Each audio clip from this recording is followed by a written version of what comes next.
Welcome back. We're live at SUPEX, the Startup Expo, with John Fitz, the founder and CEO at Fairfax Intel. John, welcome to the show.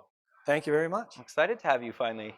We've known each other for a few years now, and excited to have you on the show. And I think what you guys are doing is actually really interesting. Thank you. But Thank you. maybe before we get into that, let's get to know you a little bit better and start off with where you grew up. Sure. We grew up moving around a bit. All right. Probably lived in 5 or 6 different states Very cool. growing up. Sure. I was born in Nashville, Okay. and at one point lived in Birmingham, Alabama, and then from there, Birmingham, Michigan. So Interesting. a drastic change Sure. of culture. Sure. So walk me through, you went to university. What did you take and why? And then into kind of your career up until Fairfax. Sure. Yeah. So I graduated Georgia State Okay. in Atlanta, and I studied communications at the time. Okay. Probably because I didn't know what I wanted to do. Okay. Interesting. Yep. So I was always very curious. I grew up with a musical background, Okay. and I thought I would go into production. Okay. What I realized is I liked the mechanics of how things work. Sure. So a curious mind kind of went from music and started evolving into software, Sure. and it just took off from there. Very cool. So walk me through your career, maybe some highlights along the way, because Sure. you spent a lot of time in corporate America, which is interesting. Yep. I did some stints for startups during the technology boom. Sure. And background in some channel sales, all technology driven. And then after the tech bust, I went into corporate America, pretty large market distributors, wholesale distribution. Very cool. It is low margin, high volume business models. Sure. So there wasn't a lot of risk taking Okay. during that process, but they were sitting on tons and tons of data. Sure. And these are large companies, 2.5 billion up to about 20 billion. Wow. I built analytics teams to start taking a look at performance areas that the companies had not seen, at least in an automated way. Sure. These companies tended to grow through acquisition, Okay. which meant they probably hadn't bolted on the operating systems fluidly. Yeah. Interesting. So a lot of our early day work was trying to rationalize data across multiple systems Sure. and trying to do it fast enough to answer the business questions as fast as they were coming, Interesting. which was even more complex when the companies were publicly traded. Sure. Earnings calls could be a fire drill to rationalize data and answer questions quickly. Sure. Well, and trying to corral that data from Yeah. many different sources. Yeah. And so those early days in wholesale distribution, I learned not only rationalization of data. At one point, we were pulling data across 26 different operating systems and trying to rationalize. And using very large Teradata data warehouses and MicroStrategy on top to see it. Okay. But it was tremendous heavy lifting. Sure. Technologies hadn't evolved enough yet. Right. And then we learned multiple sources of data from the outside were needed to bring into the internal data, especially when it related to merger and acquisition, understanding a broader market environment and what the trends were before we made bets on acquisitions. Sure. And I got a real big education through that phase of my career on how to bring data together from internal and external sources. Sure. So what made you decide to go start Fairfax Intel? So all of the issues we were chasing, all of the riddles we were solving with analytic tools that were available to us at enterprise level, Sure. it occurred to me that those exact same pains were being felt down to small and mid-sized businesses. Sure. The cultural difference is a lot of the enterprise environments tended to be protective of what they had. Okay. And a lot of those environments tried to build the answers internally. Sure. What I recognized on the small to mid-market environment, these guys needed help. They needed help quickly, and they didn't have large budgets to do it. So the big change from my early career to when I started Fairfax, the technology and the tools that were available made everything possible down at a small to mid-size business level. Interesting. So how did you start Fairfax Intel? Did you self-fund? Did you bootstrap? Or did you end up raising some money? Or walk us through that. Sure. So leap of faith out of my pocket. Wow. So I financed the start. I had an idea. Most of my money was probably spent on buying time. Sure. To prove capability. I had to build an awful lot of prototypes out of my pocket to prove the ideas were capable of delivering value. Sure. And you taught yourself how to code. I had to learn a little bit of that. I'm not a coder, Sure. but You got to do what you got to do, right? got to do what you got to do. Learned what I could, and because I'm a curious guy, I like to learn, and Sure. so that just fed into it. I was learning new skills and new capabilities, and trying to bring all of that together as a value prop to a small business or mid-sized business was really the challenge. So I spent a lot of my money Sure. to build prototypes that could prove it. Interesting. You can't ask somebody to jump into a relationship with you with a solution if you can't prove it works. Sure. So how did you get those first customers? I got to know their pains first. Okay. I spent most of my career in between IT and business. Right. Okay. Interesting. In the latter part of my career, I managed P&Ls for 15 years, so Okay. I understood what needed to be measured and why, Okay. the value of metrics and the need for it. Sure. And the gap in between the business units and the IT guys is tremendous. Yeah. And so I realized that I have lived my career in between both. I understand the business needs. I could also talk enough tech to be dangerous, Sure. or at least enough to get people to help. No, that's awesome. So the way I started it was finding the partners who could help on both sides.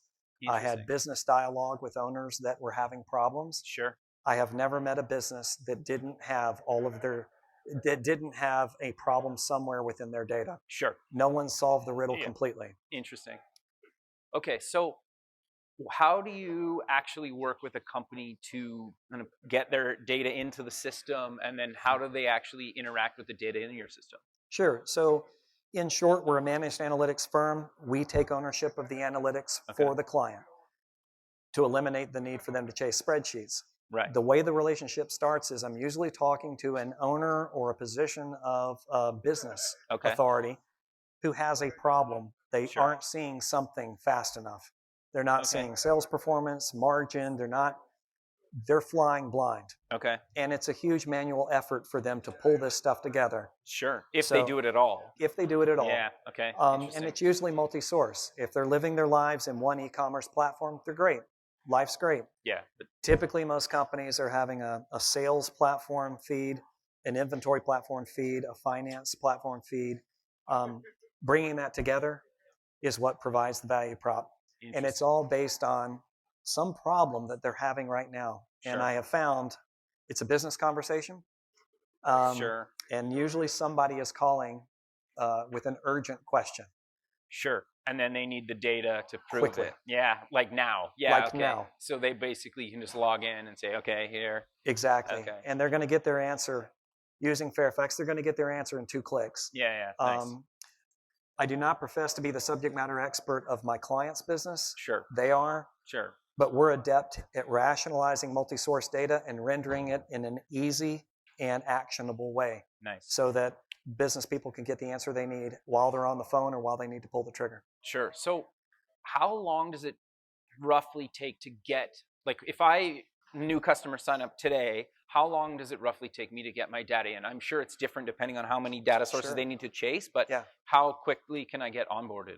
So what we have found over the past 2.5 years is most needs are going to fall into a functional bucket. You got a sales issue, a margin or profitability issue, inventory, whatever that may be. And because we have already developed those apps for other clients, we got some form of a template ready to go.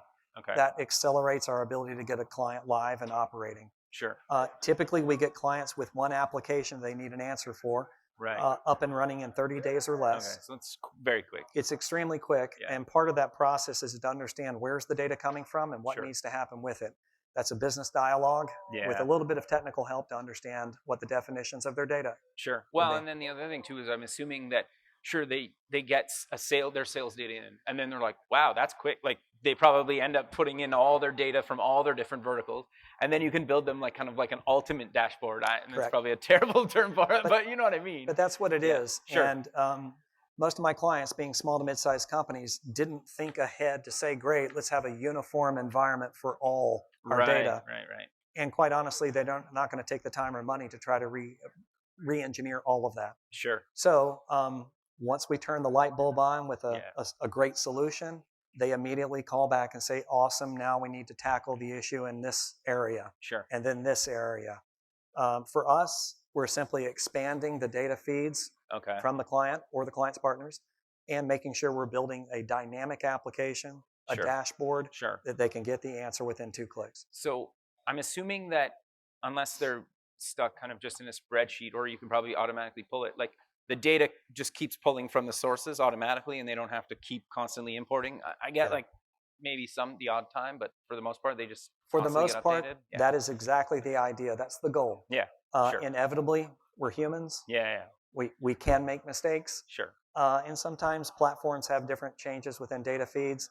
We account for all of that. Sure. So over time, our clients can migrate from one platform to another, and they don't lose any of the history data that we've already built. That's actually really powerful because you worry about all the integrations, because Yep. internally they probably don't have the time, the money, or the budget, or even the know-how in a lot of cases to say, like, we need to integrate with these companies to pull the data, right? Correct. And then if they do change the API or something, then they got to recode the whole thing or parts of Correct. it anyway, right? So no, Correct. for you guys to handle that, it's a huge cost savings for them. It's a huge cost savings. What we're doing for them is Yeah. eliminating the manual data chase, Sure. freeing up the resources that we're spending their time doing that to focus on growth and execution, which is Sure. core to their business. Sure. We're the guys who will take the headache of the data wrangling Right. and produce actionable dashboards so that they don't have to go chase the data. Sure. And then how do you commercialize the data? Do you let them commercialize the data, or how does data commercialization work? So what tends to happen, at least from what we're seeing, is we help the client first with their internal Okay. issues. Okay, first, what is the reality of our sales on a daily basis, Sure. or inventory or finance or HR? Sure.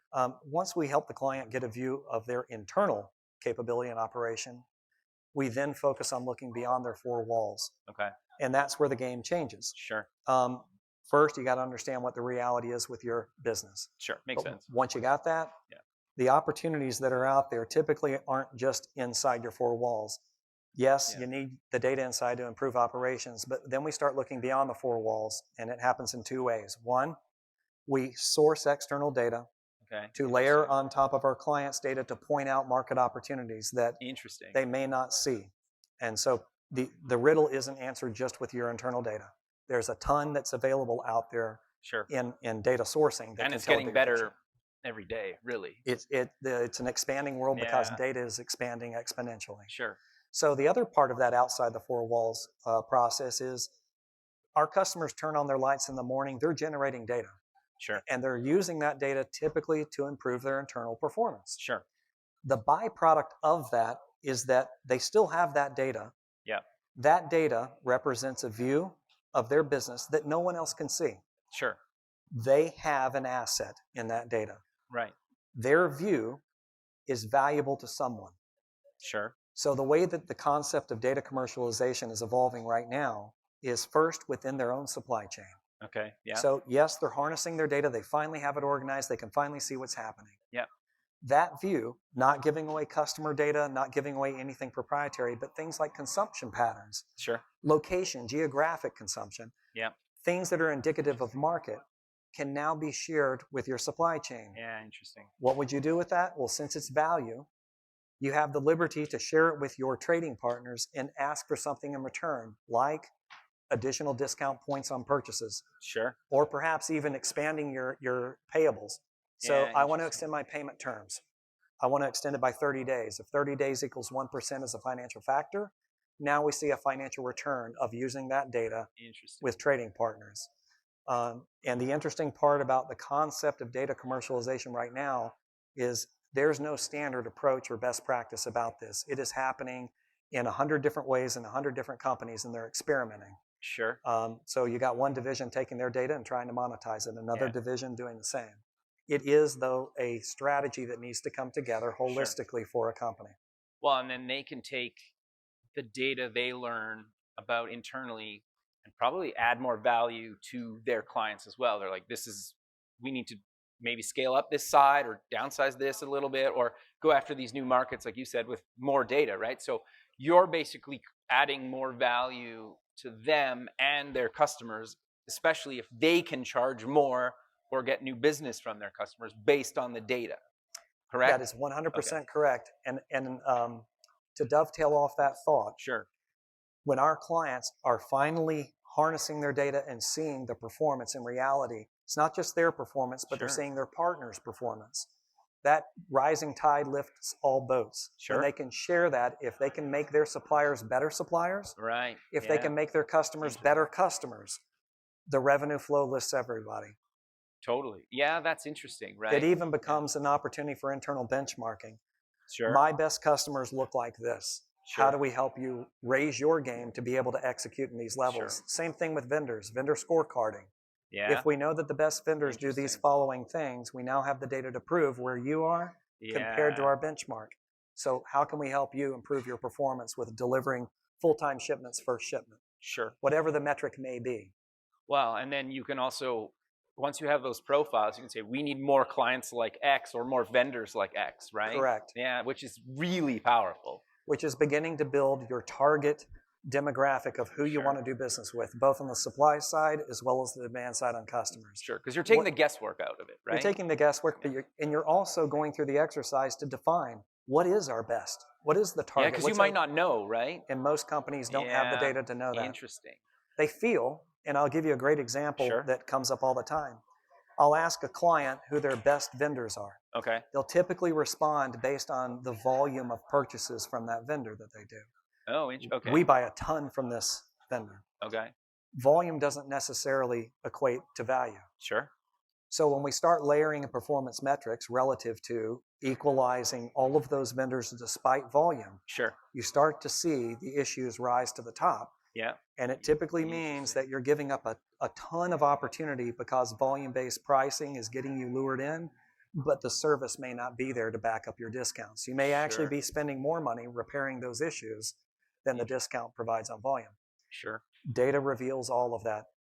Yeah, that's actually really quite fascinating. So where do you kind of take this? Because you could go a lot of angles now that you have all this data, right? And I get you don't share it across like customers, but you can basically move into a bunch of other verticals, correct? That's absolutely correct. And since we do not profess to be the subject matter experts of all of the verticals, we are Sure. a horizontal solution. Okay. We can service multiple industries. The domain knowledge of those industries is either typically held by our client, Sure. where we're enabling them to execute on their expertise. We're just taking the headache of the data off their shoulders. Sure. The Which other, is a huge headache. which is a huge headache, Yeah. and it's non-core to their Yeah, business. yeah, sure. They want to spend their capital on core. Yeah. So the other side, though, are trusted advisors. Since we're not domain experts within those individual verticals, there are trusted advisors who already are. They're providing guidance, support, and steering for their clients within those verticals. Interesting. I'm not going to be a subject matter expert in pharma, but there's Sure. an awful lot of players out there who are experts in the world of pharma, but they don't have these technical solutions ready and able to pop in and go. Sure. We can enable that as well. Well, the other thing too is even getting that stuff built inside of those big companies takes them years just because of the whole approval process, right? Where if they can do it in 30 days or less, they're never going to build a solution like that, right? Correct. Like, so it's a no-brainer for those big companies. Well, for anybody really. It's anybody really, but the Yeah. reason Fairfax has chosen to focus on small to mid-sized clients is exactly that issue. The small to mid-sized clients have the opportunity to be agile enough to make the changes and begin leveraging that data to gain market share. Sure. And it's going to probably be the expense of the more mature companies. Yeah. Which is interesting, right? Which could actually make them more acquirable too, Absolutely. right? By some of those, maybe their competitors, right? The bigger competitors. Yeah, Which, that's absolutely correct. Yeah, interesting. So I'm curious to dive a little bit deeper into, you have all this data now that you have for over the last few years now. What kind of stuff have you found in the data that's maybe you didn't think you'd find in data? Because there's so many interesting things I think that come out of it. You're like, oh, I never thought of it like that. Do you have any of those? Yeah, we do. And one of the interesting things about being here at SoupX is we're talking to a lot of startups who have great ideas, and they're digitally native. They're starting right now, and data's coming out immediately, right? Sure. It's like almost from day one, right? From day one, they start operating, they're generating data, and today it may not be large in volume. Sure. What I'm watching happen is the older, more established companies are trying to grab history data as fast as they can, but they may have moved past it.